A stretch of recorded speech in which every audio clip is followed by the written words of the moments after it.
Alright, buenos dias, que paso amigos, John's Motor Garage. Today I'm going to be doing a ride home on this 2009 Kawasaki Voyager. It's a 1700cc, beautiful motorcycle. So I'll just share my initial impressions, ride review. I'm literally on my way back from having purchased the bike. One of my biggest regrets in life is the fact that I sold my Toyota Tundra a few months back. That's the truck that started it all. That's the truck I used to tow and haul many a motorcycle. And the plan was to sell that. I had a van that I was going to get a trailer for. It hasn't happened yet, so now I'm dealing with the big headache of coordinating with my wifey in order to get these motorcycles. All right, so we're going to do my impressions, my thoughts on the motorcycle. As always, this is not like an in-depth going over all the different specs and details on this specific bike. For that, I would recommend checking out Google. This is a 2009 Kawasaki Voyager. It's a 1700cc liquid cooled 5-speed with overdrive. You got the basically fixed fairing, and it's essentially the Kawasaki Nomad, the Vulcan Nomad, but you got the fixed fairing and the tour pack on it. And definitely built for touring, for two-up, and the long haul rides. But as you can see, I'm sitting here in traffic, and while this is on the heavier side for motorcycles, it's almost, I don't know, 900 some odd pounds. It's even for a guy like me at 5'8", you know, $160 or so on a good day, this bike isn't overly bearing. It doesn't feel extremely top heavy, and I wouldn't mind commuting on something like this, even as, like I said, as a little dude. Some cool things about this: it comes standard with electronic cruise control. This one has ABS. I don't know that all options come with the ABS.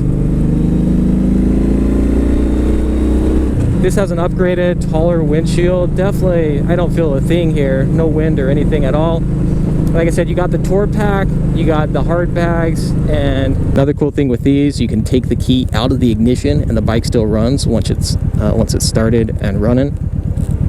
Of course, you got your radio. Let's check out the radio here real quick. Power on.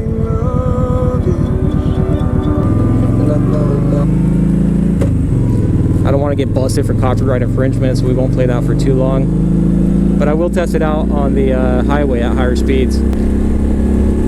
I believe these are a belt drive, actually. They used to be shaft drive, but in 09, when they kind of redid the lineup, completely remodeled, they changed from shaft drive to belt drive. We're going to hop on the freeway up here, so we'll really see what this thing's all about.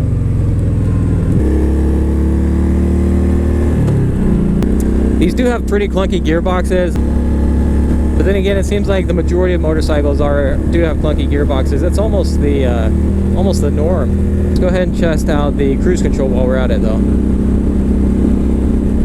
So there you go. You can see the green light indicating that cruise control is set, and cruise control is most certainly set. Go ahead and cancel it by applying the brakes, and it's automatically canceled. That's one thing I always check on a new bike when I get it. Make sure everything's working the way it's supposed to, especially the big stuff like that. That's a big seller.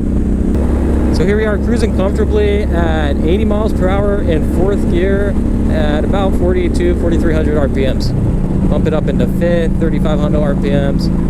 So at 5'8", this is a pretty comfortable stance. If the bars came back a little bit more, I wouldn't be as stretched out, but the seat is wicked plush, extremely comfortable. And I could definitely see this being a nice option if you dig the V-twin classic styling and you want something that can go on the long hauls. Personally, I've always said my first option for a touring bike would be something like the Goldwing or the F6B, because you're just not going to get the performance out of one of these V-twins, and it's not going to be as smooth or comfortable. Well, I wouldn't say comfortable. This thing is very comfortable. It's not going to be as quick as something like the Goldwing.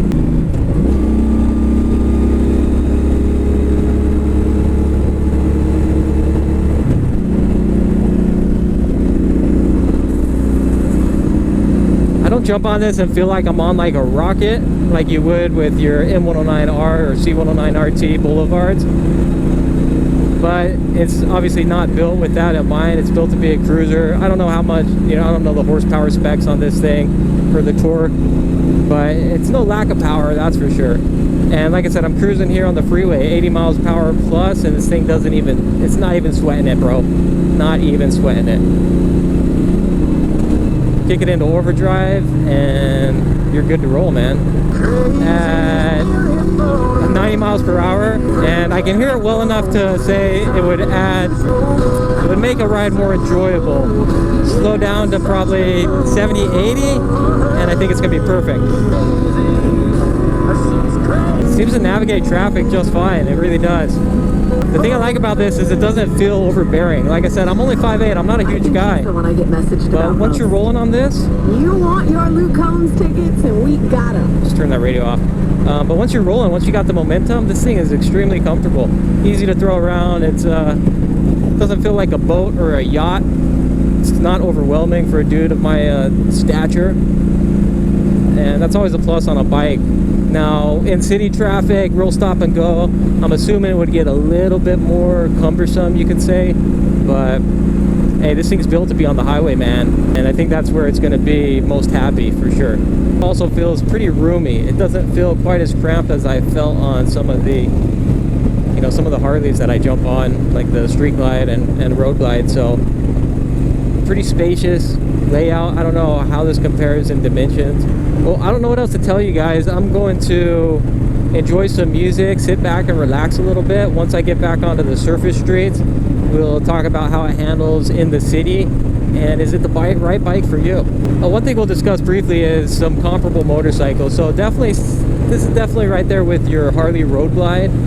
You got the fixed front fairing, even the Street Glide, Indian Chieftain, some of those motorcycles. When you're looking in the metric line, you got your Suzuki Boulevard C109 RT, the C109, the C90, and your Yamaha Royal Star Adventure, now the Eluder as well. So there's, a handful of bikes. You kind of take your pick when you're looking at these big touring bagger bikes, full dressers, if you will. You've also got the Victory lineup, the cross country tour, all that good stuff. And how could I forget the Honda Goldwing F6B and Goldwing Standard, beautiful motorcycles. So where does this fall in compared to all those other ones? I think it's gonna come down to, as always, personal preference and styling preferences. So this one definitely, in my opinion, is more in line with your classic V-twin cruiser look. So if you dig the Harley, but you don't want to cough up, $10,000, $15,000 on a used Road Glide, this would be a great option, because these things you can get for, they seem to be available. I'd say on any given day you could go out and find one for $6,000 to $8,000 with relatively low miles, which is a lot of bike for the money.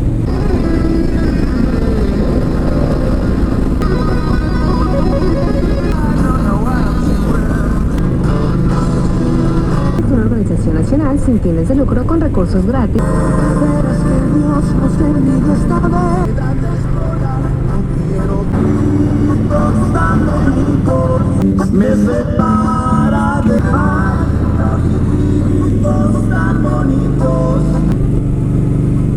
So we made it safely back in one piece off the freeway, and this thing definitely handles well on the freeway. I think that's where it's built to be. Comfortable, smooth. You do get a little bit of vibration at those higher speeds, but not so much. It's like a soft vibration. I don't really know how to describe it, but I'm talking like 95 a hundo. I mean, I was cruising at pretty high speed on my way back here. Didn't use cruise control ton just because we're in traffic, so for safety reasons, obviously. I do the hang loose now when I see people on motorcycles, and I honestly, granted, I've ridden a lot of motorcycles. I don't feel, like I said, I don't feel uncomfortable on this bike, even in slow speed traffic. I can imagine it would get a little heavy, depending where you're parking at times, but it seems to be overall pretty dang well balanced.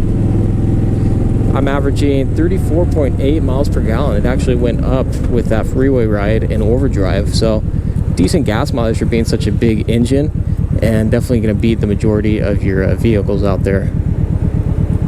I don't know what else to tell you guys. Leave a comment below. What do you think of the bike? Are you a fan? And so far I am. I think for the money, it's a lot of bike, and Kawasaki, pretty reliable motorcycles for the most part. This one, again, it's super low mileage. What are we looking at here?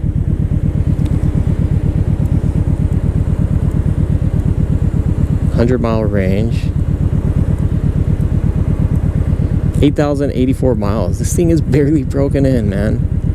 Barely broken in. That's gonna do it. Like and subscribe if you dig the content. You can support the channel through Patreon. Huge shout out to the patrons, and you can also follow me on Instagram at John's Moto Garage for more good stuff there.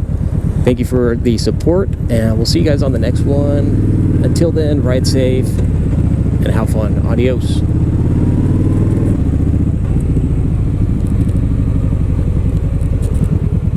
Gonna take some pictures of this bike.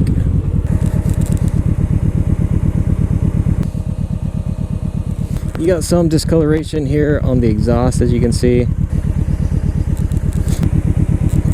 I have to say, if you're gonna be riding a motorcycle home, then this would be the one to do it on, because definitely a comfortable ride. Did not skip a beat. Beats a 650 V-Star on the freeway for an hour. All right, you guys, John's Moto Garage. We made it back in one piece. We will catch you on the next one. Beautiful bike though. One last walk around. Kawasaki Voyager. Beautiful two-toned, sparkly blue and black. I like it.